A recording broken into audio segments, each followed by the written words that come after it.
Welcome to the Big Four Accounting Firms podcast, brought to you by big4accountingfirms.com. So today we're going to talk about EY's new business unit.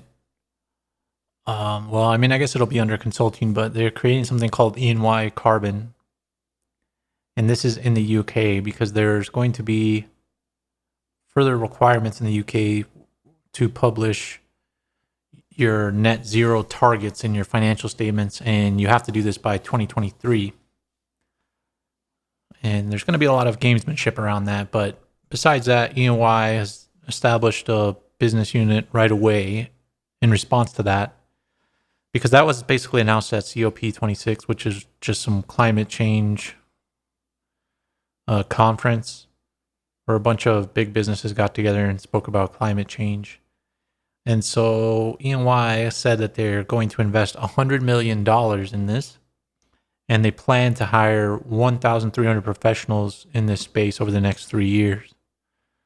And the EY UK chair said that transitioning to a net zero economy will take a collective effort from across the private and public sectors. Sustainability is everybody's business, and we all need to play our part. The significant investments we are making in EY Carbon will help support our clients to not only adapt their own operations, but also identify and unlock the business opportunities created by decarbonization, ultimately helping to protect and create long-term value for all their stakeholders. So this is basically a financial reporting requirement that doesn't actually relate to anything financial reporting.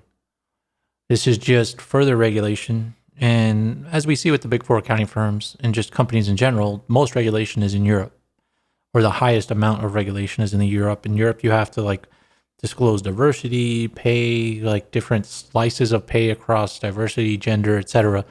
And now you have to do sustainability. So you're going to have to spend more expense on reporting to regulators, and we'll see where it goes from there. And theoretically, this is supposed to be for ESG, as far as ESG investing. Let's say you can't be net zero. Well, then theoretically, people shouldn't invest in you. That is if you believe in the whole net zero thing, because net zero doesn't mean that you put out zero carbon. It just means you have offsets, which means you have to buy solar panels or something else to offset any carbon footprint you have. And that's another thing too, that EY is now, they say they're carbon negative in 2021. And so, but of course that's super easy for EY because most people are working from home. They're not in the office. If they are in the office, working an office job doesn't really add that much carbon to the environment, and especially EY UK, because a lot of people aren't going to live far away, or they're going to have public transportation.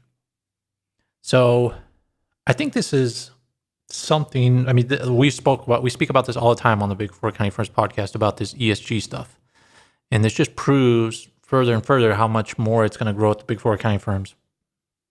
They started pumping out all these ideas about ESG with no real plan. Now there's actually a plan by regulators, and they're actually building practices around this. And I think this will only increase, right? There's this social justice stuff going on around the world. Some point it'll probably seesaw backwards. But at this point, it's growing. And I think the amount of these non-financial disclosures that are in your financials is going to increase to see that you cooperate with these various government mandates. So the big four accounting firms are going to argue and lobby for every single one of these things because it means more money for them. They don't care whether they're auditing numbers. As we see with all the scandals, they're not the best at that. So and being zero carbon is even harder to audit, but it's gonna take forever to audit. Just like controls, when the Big Four had to start auditing controls after Sarbanes-Oxley and the Enron scandal, they loved that because they made tons of money during that time period. So the more industries they make out of thin air, then the more money they make. And ESG is an industry that's going to come out of thin air and rescue the big four accounting firms until companies push back. And it's also good publicity for the big four accounting firms to say they know all these things. They're involved in all these high level discussions because they're consulting firms. And so they're involved in all these reporting requirements. And so they help craft them and then they push them out. And it's good publicity for them because they always know like what the metrics are and like what people expect. And who's going to audit that E&Y is carbon neutral? Who's going to audit that they're carbon negative? Nobody. You just throw that number out there. Just the same way that E&Y invests 100 million pounds in the UK into E&Y carbon. Who's auditing that number? Nobody.